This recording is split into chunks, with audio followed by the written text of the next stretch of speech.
নমস্কার বন্ধুরা, আজকে আমাদের মাঠেতে চলে এসেছি। জমিতে প্রচুর কপি গাছ আর টমেটো গাছ বসিয়েছি। দেখো কত সুন্দর হয়েছে। যখন এখান থেকে কপি, ফুলকপি আর টমেটো ধরবে নিয়ে যাব, নিয়ে গিয়ে আপনাদের সুন্দরভাবে রেসিপি করে খাওয়াবো। তার আগে দেখো কত সুন্দর গাছগুলো হয়েছে, আজকে দেখাতে এসেছি। আর পালং শাক তুলতে এসেছি জমি থেকে, কালকে পালং পনির বানানোর জন্য। চলুন দেখানো যাক। দেখুন আমাদের জমিতে আলু পোতা হয়েছে, আলু গাছগুলো কত সুন্দর হয়েছে। আলু যখন হবে আপনাদের দই আলু দম করে খাওয়াবো, দেখাবো। আপনারা দেখতে থাকুন। গাছগুলো কত সুন্দর হয়েছে, জল দেওয়া হয়েছে। গাছগুলো ভাটি টানতে হবে কিছুদিন পর। কত সুন্দরভাবে বেরিয়েছে। আর প্রাকৃতিক দৃশ্যটা দেখুন বন্ধুরা, কত সুন্দর আমাদের এখানে মাঠে, খুব সুন্দর। তাহলে পালং পনির বললাম যে রান্না করে দেখাবো আপনাদের। আমাদের জমিতে এসেছি, পালং শাক প্রচুর পরিমাণে হয়েছে, দেখতে পাচ্ছেন আপনারা। তাহলে পালং পনির বানানোর জন্য পালং শাক তুলে নিচ্ছি। রেসিপিটা যখন বানাবো আপনাদের দেখাবো কেমনভাবে রান্নাটা করছি। বন্ধুরা দেখুন কত পালং শাক তুলে নিয়েছি। পালং শাক তোলা হয়ে গেছে, চলুন বাড়ির দিকে যাওয়া যাক। বন্ধুরা, অন্নপূর্ণা হেসেল উইথ ভিলেজ ফুডে আপনাদের অনেক অনেক স্বাগত। আজ পালং শাক তুলে নিয়ে এসেছি জমি থেকে, আপনাদের দেখালাম। তো পালং শাকটা ধুয়ে নিয়ে চলে এসেছি, রেসিপিটা বানাবো, আপনারা দেখুন। বন্ধুরা, আপনারা যেমন রেস্টুরেন্টে যেমন পালং পনির খান, তেমন পদ্ধতিতে আজকে আমি বাড়িতে বানিয়ে নেব পালং পনির। বন্ধুরা, জলের উপরে জল দিয়ে দিচ্ছি পালং শাকটা সিদ্ধ করার জন্য, কিন্তু তার আগে আমি কটা কাজু ভেঙে নিয়েছি, নিয়ে জলের উপরে দিয়ে দেবো। আপনারা চাইলে দিতেও পারেন, নাও দিতে পারেন। আমি দিচ্ছি, পালং শাকটা তো তিতো ভাব আসে, তাই কাজুটা দিলে সেই তিতো ভাবটা আর আসে না। এর উপরে পালং শাকগুলো এবারে দিয়ে দেবো। অল্প নুন দিয়ে দেবো পালং শাকে, দিয়ে ভাপিয়ে নেবো। চলুন আপনারা পাশে থাকুন, দেখুন রান্নাটা কেমন লাগে। বন্ধুরা, পালং শাকের উপর নুন দিয়ে নিচ্ছি আমি, কিন্তু আমি দেখুন পালংটা কিন্তু কুচি করিনি। আপনারা তো দেখেছেন মাঠে থেকে সদ্য শাক তুলেছি, কচি পালং। তার জন্য পালং শাকটা কোচানোর কোনো প্রয়োজন নেই, অটোমেটিক এমনিতেও পালং শাকটা সিদ্ধ হয়ে যাবে। খুবই থকথকে কচি পালং, তার জন্য কোনো প্রকারে আমি কেটে নিইনি পালংটা। দেখুন বন্ধুরা, পালং শাকটা সিদ্ধ হয়ে গেছে। এবার আমি নামিয়ে নেব। এর সঙ্গে কাজু বাদামটাও প্রায় নরম হয়ে এসছে, নামিয়ে নেব। কাজু বাদামটা দিলে কিন্তু সেই তিতো ভাবটা থাকবে না, কষ যে পালং শাকের ওটা থাকবে না।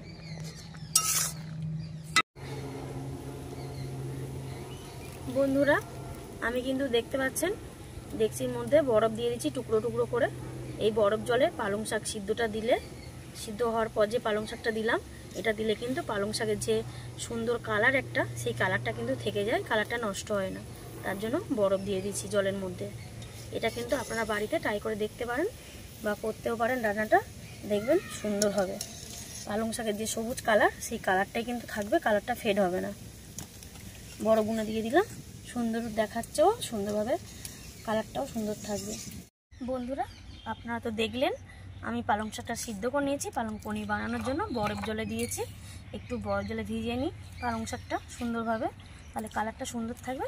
তার জন্য পালং পনির বানানোর জন্য আমি মশলাটা করে নিচ্ছি। বেটে নিচ্ছি জিরে আর ধনেটা। আপনারা চাইলে গুঁড়োও দিতে পারেন, কিন্তু আমি গুঁড়ো দেবো না, আমি বাটা মশলাই দেবো। হাতে পিষে বাটার সেই টেস্টটা কিন্তু আলাদা বন্ধুরা, আপনারা চাইলে বেটেও দিতে পারেন। জিরে আর ধনে একসঙ্গে বেটে নিচ্ছি, আলাদাভাবেও বাটতে পারেন, কিন্তু আমি একসঙ্গে বেটে নিচ্ছি। বন্ধুরা, জিরে আর ধনেটা বেটে নিয়েছি, তুলে নিচ্ছি। এবারে পালং শাকটা বেটে নেব। পালং শাকটা বাটার আগে কিন্তু ভালোভাবে সুন্দরভাবে জলটা ঝরিয়ে নিকড়ে নিতে হবে। খুব ভালো করে পেস্ট করতে হবে, হাতের জোর দিয়ে পালং শাকটা বাটতে হবে সুন্দরভাবে, নাহলে খিচ্ছে খিচ্ছে হয়ে থাকবে। বন্ধুরা, তাহলে পালং শাক আর কাজুটা একসঙ্গে বেটে নিচ্ছি সিলেটে। সবাই এখনকার দুনিয়াতে সব মিক্সি উঠেছে, মিক্সিতে বেটে নিচ্ছে। আমি কিন্তু মিক্সিতে বাটছি না, আমি কিন্তু নোড়াতে, শিলনোড়াতে ভালো করে পিষে নিচ্ছি। হয়তো একটু সময় বেশি লাগে, কিন্তু শিলনোড়া বাটার টেস্টটা কিন্তু সম্পূর্ণ আলাদা। পালং শাকটা বাটা হয়ে গেছে, পালং আর কাজু বাদামটা একসঙ্গে বেটে নিয়েছি, সুন্দরভাবে বাটা হয়েছে, মিহি হয়েছে। দেখো কতটা সুন্দর, মিক্সি ব্যবহার করিনি বা করার কোনো প্রয়োজন মনে করিনি। তুলে নিলাম, পালং শাক বাটাটা তুলে নিলাম। বন্ধুরা, আমি কিন্তু এক ফালি পাতিলেবুর রস দিচ্ছি, পালং শাকের কালারটাও সুন্দর থাকবে আর টেস্টটাও খুব সুন্দর হবে। আপনারা মন করলে দিতেও পারেন, নাও দিতে পারেন, কিন্তু একবার দিয়ে দেখবেন, ভালো লাগবে। বন্ধুরা, আমি পালং পনির বানানোর জন্য সরষের তেল ব্যবহার করছি না, সাদা তেল ব্যবহার করছি। সাদা তেলেই পালং পনিরটা ভালো হয়, ভুল করেও আপনারা সরষের তেল দেবেন না।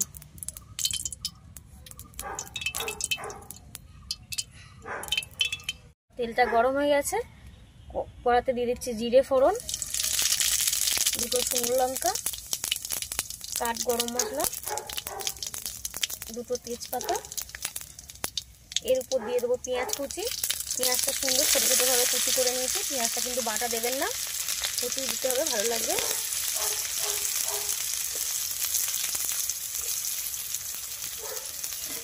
ভালোভাবে নাড়িয়ে নেব।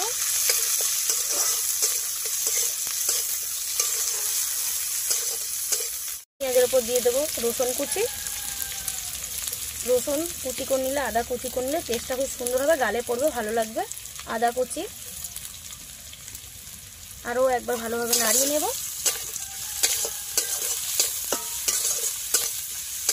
সবটা মশলাটা ভালোভাবে মাখিয়ে নিয়েছি। এরপর দিয়ে দিচ্ছি টমেটো কুচি।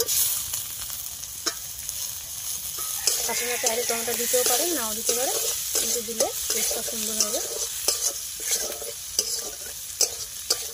বন্ধুরা, ধনে জিরে বাটাটাও তেলের উপরে দিয়ে দেবো। আপনারা যদি গুঁড়ো ব্যবহার করেন তেলের উপর দেওয়ার দরকার নেই, আমরা কাঁচা ব্যবহার করছি বলে তেলের উপর দিচ্ছি, যাতে না গন্ধটা থাকে। গুঁড়ো ব্যবহার করলে শাকের উপর দিতে পারেন। বন্ধুরা, মশলাটা সুন্দরভাবে কষিয়ে নিচ্ছি। দেখুন কত সুন্দর তেল ছেড়ে দিচ্ছে গায়ে থেকে, মানে মশলাটা হয়ে যাচ্ছে। বন্ধুরা, এই মশলা কষানোর পরে আমি অল্প একটু হলুদ দিয়ে দেবো। মশলার উপরে এবারে পালং শাক বাটাটা দিয়ে দেবো।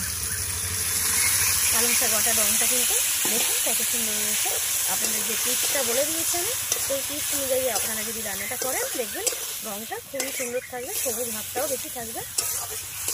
আপনারা কিন্তু পালং শাকে মন করলে হলুদ দিতেও পারেন, নাও দিতে পারেন, কিন্তু হলুদটা অল্প একটু দেওয়া ভালো। অল্প একটু নুন দিয়ে দিচ্ছি শাকের ওপর।